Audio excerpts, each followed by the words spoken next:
ಚನ್ನಪಟ್ಟಣದ Muslim ಮತಗಳ ಮೇಲೆ target ಮಾಡಿದ್ದಾರೆ ಸರ್. ನೋಡ್ರಿ, ನಿನ್ನೆ ಒಂದು ಸಭೆ ಕೂಡ ಮಾಡಿದ್ದಾರೆ. ನೋಡಿ, ಅವರು ದೇವೇಗೌಡರು ವಯಸ್ಸಾಗಿದೆ, ರಾಜಕಾರಣ ಮಾಡಬೇಕು ಅಂತ ಬಂದಿದ್ದಾರೆ. ರಾಜಕೀಯವಾಗಿ ಉತ್ತರವನ್ನ ಕೊಡ್ತೇವೆ. ಅವ್ರು ಯಾರ ಮನೆಗಾರ ಹೋಗ್ಲಿ, ಯಾರ ಹತ್ರನಾರ ಓಟ್ ಕೇಳಲಿ, ಅವರ ಹೇಳಿಕೆಗಳೆಲ್ಲ ನಿಮ್ಮ ಹತ್ರನೇ ಇದೆ. ಯಾವ್ಯಾವ ಸಂದರ್ಭದಲ್ಲಿ ಏನೇನು ಹೇಳಿಕೆ ಕೊಟ್ಟಿದ್ದಾರೆ ಅಂತ. ನೀವು ನಮ್ಮದನ್ನು ಮಾತ್ರ ತಿರುಗಿಸಿ ಬರ್ಗಿಸಿ ಹಾಕ್ತೀರಿ, ಅವ್ರದನ್ನ ಮಾತ್ರ ಏನು ಹಾಕೋದಿಲ್ಲ. ದೇವೇಗೌಡರು ಏನು ಹೇಳಿಕೆ ಕೊಟ್ಟರು, ಕುಮಾರಸ್ವಾಮಿ ಅವ್ರು ಏನು ಹೇಳಿಕೆ ಕೊಟ್ಟರು ಅಂತ ಮಾತ್ರ ತೋರಿಸ್ಲಿಕ್ಕೆ ನಿಮಗೆ ಮಾಧ್ಯಮದ ಸ್ನೇಹಿತರಿಗೆ ಆಗೋದಿಲ್ಲ. ಯಾಕೆ ತೋರಿಸೋದಿಲ್ಲ ನೀವು ಅವರ ಹೇಳಿಕೆಗಳನ್ನ? ನಾನು ಅದೇನೋ ಹೇಳಿದ್ದೀನಿ ಅಂತೇಳಿ ಯೋಗೇಶ್ವರ್ಗೆ ಒಂದಿನ ಎಲ್ಲ ಓಡಿಸಿದಿರಿ. ಹೌದು, ನಾನು ಹೇಳಿದ್ದೀನಿ, ನನ್ನ ಮಾತಿಂದ ಹಿಂದೆ ಸರಿ ಇರ್ಲಿಲ್ವಲ್ಲ, ನಂದೇ ಅದು. ಕುಮಾರಸ್ವಾಮಿ ಅವರು ಹೇಳಿರೋದನ್ನು ಒಪ್ಕೊಳ್ಳಿ. ಪ್ರಧಾನ ಮಂತ್ರಿಗಳ ಬಗ್ಗೆ ಆಡಿರ್ತಕ್ಕಂಥ ಮಾತು, ದೇವೇಗೌಡರು ಪ್ರಧಾನ ಮಂತ್ರಿಗಳ ಬಗ್ಗೆ ಆಡಿರ್ತಕ್ಕಂಥ ಮಾತು, ಯಾಕೆ ನೀವು ಅದನ್ನೆಲ್ಲ ತೋರಿಸೋದಿಲ್ಲ?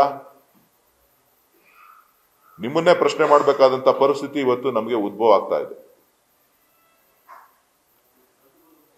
ಸರ್, ಒಂದು ವೈರಲ್ ವಿಡಿಯೋ ಬಂದಿದೆ. ಕೆಲವು ಮುಸಲ್ಮಾನರು ಈ ಕುರಾನ್ ಒಂದು ಎನ್ವಲಪ್ ಕವರ್ ಅಲ್ಲಿ 1,000 ರೂಪಾಯಿ ಕೊಟ್ಟಿರೋ ನೋಟ್ಗಳನ್ನು ಇಟ್ಟು ಜೆಡಿಎಸ್ ನಾಯಕರಿಗೆ ಅಲ್ಲಿಗೆ ಅಟ್ಯಾಕ್ ಮಾಡ್ತಿದ್ದಾರೆ. ಇದು ರಿಯಾಲಿಟಿನ ಹೇಗೆ? ಅದು ಸತ್ಯಾಂಶ ಕೂಡ. ಈಗಾಗಲೇ ದೂರು ಕೂಡ ದಾಖಲಾಗಿದೆ ಅಂತ ಕಾಣಿಸ್ತದೆ. ಹಣ ಕೊಟ್ಟು ಮತ ಪಡೆಯಲಿಕ್ಕೆ ಅವರ ಧರ್ಮ ಗ್ರಂಥದ ಒಂದು ಕವರ್ ಅನ್ನ ಮತ್ತು ಅದೇನೋ ಇದನ್ನ ಬಳಕೆ ಮಾಡ್ಕೊಂಡಿರ್ತಕ್ಕಂಥದ್ದನ್ನ ನಾನು ಕೂಡ ಗಮನಿಸಿದ್ದೇನೆ.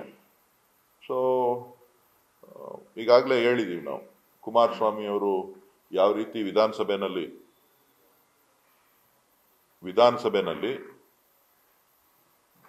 2ನೇ ಬಾರಿ ಚನ್ನಪಟ್ಟಣದಿಂದ ಗೆದ್ದ ಮೇಲೆ ಅವರು ಯಾವ ರೀತಿ ಚನ್ನಪಟ್ಟಣದ ಮತದಾರರು ಯಾವ ರೀತಿ ಅವರನ್ನು ಆಯ್ಕೆ ಮಾಡಿದ್ರು, ಅವ್ರು ಯಾವ ರೀತಿ ಗೆದ್ದು ಬಂದ್ರು, 5 ವರ್ಷಕ್ಕೊಂದ್ಸಾರಿ ಹೋಗಿ 8 ದಿನ ಓಡಾಡಿ ಚುನಾವಣಾ ತಂತ್ರಗಾರಿಕೆ ಮಾಡಿ 8 ದಿನದಲ್ಲಿ ಗೆದ್ದು ಬಂದ್ರೆ ಸಾಕು, ಹತ್ರ ಹೋಗಬಾರ್ದು ಅನ್ನೋಂಥ ಸ್ಪಷ್ಟವಾದಂತಹ ನುಡಿಗಳನ್ನ ವಿಧಾನಸಭೆಯಲ್ಲಿ ಸ್ಪಷ್ಟಪಡಿಸಿದ್ದಾರೆ.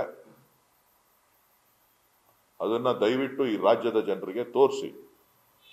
ಅದರ ಭಾಗವಾಗಿ ಇವತ್ತು ಹಣ ಕೊಟ್ಟು ಓಟನ್ನ ಪಡೆಯಲಿಕ್ಕೆ ಪ್ರಯತ್ನವನ್ನ ಪಡ್ತಾ ಇದ್ದಾರೆ. 8 ದಿನದ ರಾಜಕಾರಣವನ್ನ ಚನ್ನಪಟ್ಟಣದಲ್ಲಿ ಇಟ್ಕೊಂಡು ಇನ್ನ 1-2-3 ದಿನ ಜಾಸ್ತಿನೇ ಮಾಡಿರ್ಬೇಕು. 8 ದಿನದ ಬದಲು 15 ದಿನ ಮಾಡಿರ್ಬೇಕು ಈ ಸಾರಿ. ಅವ್ರ ಹೇಳಿಕೆ 8 ದಿನಕ್ಕಿತ್ತು, ಈಗ 15 ದಿನ ಅಲ್ಲೇ ವಾಸ್ತವ್ಯ ಹೂಡಿತು.